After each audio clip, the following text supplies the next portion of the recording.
Hello, welcome again to the field. I've got the wing back because, well, last time it was a bit windy and we didn't really get a good test and we don't know if it was tuned right. So I've come out today. It's not windless. There's about 9 miles an hour wind, but it's about the right amount of wind for this. You don't want a windless day because then it's much harder to launch.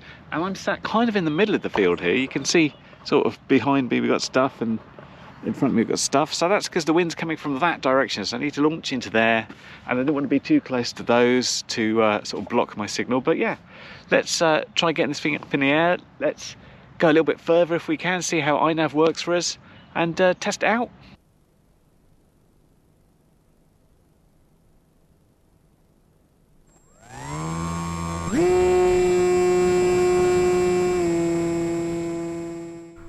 So we're auto launching again, and that seems to be working pretty well, especially now my goggles are on my face, so I'm not having any visual idea of what the plane's doing. I'm just chucking it.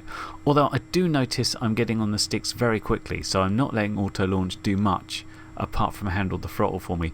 This is not on purpose. All my previous wings I haven't had any sort of auto launch thing, so I've literally put my throttle stick on full using my mouth, and then my right thumb is on my roll and pitch stick, getting ready to sort that out. This VTX, which I will come to not like very much, I'll show you about that later, it's got quite a good microphone. It really does pick up stuff quite well. That's the good news on that one. So the mission today is actually what I intended to do last time I flew this, but the wind was just so strong I couldn't work out if anything was good, and I didn't really feel confident to fly it too much. This thing is quite nice for endurance. It's only got a 3S motor, so it's not going to go very fast, so if it's in very high wind it's going to struggle a bit. So what I wanted to do is make sure everything was good, make sure I had the tuning via autotune set up, make sure I could trust flying at a decent distance and return to home would work. That sort of thing really, all the normal sort of stuff. And I also want to know how long I thought it would fly for. And I have to say the VTX here, it's on 200 milliwatts I think, and it's a little bit on the noisy side. I'm very used to flying my Rush FPV VTXs, which are very, very clean. And of course don't forget that the idea of this wing was to run Open.HD. Where Open.HD wasn't quite ready for it, I sort of very quickly popped on an analog VTX and stuff, so it's not by any means perfectly set up. But that said, it should be doing okay. So yeah, I did pick up the fact that it was a little bit noisy. And just to show a little bit more of that noise, you can see we're not very far away here. We're up 85 meters and we've got very clear line of sight. We're 750-ish meters away, but we're getting a real apparent block here as we're coming around. I'm guessing this is possibly the battery in line, but really it should be doing a little bit better than this. I'm a bit disappointed to exactly how well this VTX is working or how well it isn't working. You can see I've got absolute complete loss there for a little while, which is not great. I tested out RTH again, which is something I think you should do basically every flight where you've got something where you're going to rely on it. And last time this was really struggling in the wind. At some point it was just sort of hovering in the air, but it did much nicer on this. It's not flying back at great speed, but it's going in against the wind here, still doing 30 kilometers an hour, and settles down quite nicely to loiter around my home point where it started flying nice circles. In fact, it was flying so nicely in circles. It's one of the few times I've been able to look up, trust taking off my goggles, put my glasses back on, and just watching the plane fly around, which was highly amusing in a sort of different way. I did try filming it with my phone, although I should explain here, I could see absolutely nothing in my phone. I was just pointing it at the sky. I couldn't see the screen whatsoever. I'm just thinking, I think it's in view, but the chances of it being in focus as well are completely different. It would have been great to chase it with a quad, but I didn't have the models there, but that's an idea for the future. And it seemed to be flying absolutely fine, but I thought I might as well do auto-tune and try and get it absolutely sorted in these conditions. And that seemed to go pretty well, although I have to say my default flying mode on this is in manual anyway, which generally doesn't do anything in terms of the iNav settings. But it's nice to have it because I know it's going to fly nicely if I have to put it in return to home or something like that. After 15 minutes I was still on 11 volts, but I thought I'll bring it down, I'll change batteries, and let's see if we can get a bit more range on this one with a nice fresh battery, see how that goes.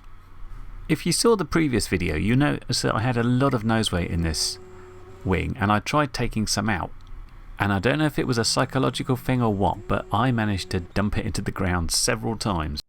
Absolutely no damage though. If anything, it's just the fact that the camera managed to pick up a bit of moisture, so dust that off, try it again, and the third time's a charm.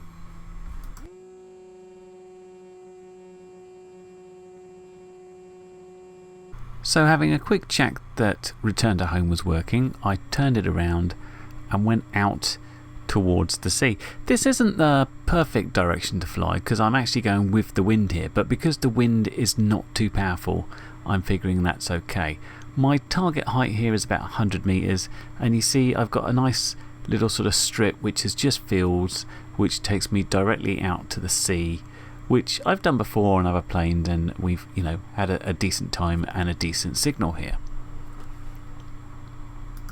I'm just going to speed things up so we can get to our destination a little bit quicker, and we're finally at the point where we're just about starting to get over the sea, and I'm a little bit worried about this VTX because it is starting to look a bit fuzzy again, and I just noticed I got a little bit high. I was looking at a ceiling of 120 meters with 100 as my destination, and yeah, it's sparkling up and stuff, and I'm thinking that's not very good, is it? It should be much cleaner than this. So I thought what I'd do, I'd try a turn just to see how it looks on the way back. Is it going to be stronger or weaker? We're still less than 2 kilometers away. I think our max distance here was 1.82, and yeah, it's not looking any better. In fact, as we turn and face ourselves, I think we got that battery block again, and what happens is essentially we get a complete snow out on not a great distance. This is now like 1.5 kilometers. We've got clear line of sight here, we're at a decent altitude, and yeah, we have not got a very good picture at all. This is an HDLRC Ford VTX, which I tested out on a quad, and it seemed absolutely fine. The problem was on a quad, of course, is I generally was only testing to about 500 meters flying around a field, and up to 500 meters it's absolutely fine, but beyond that is where it seems to break apart.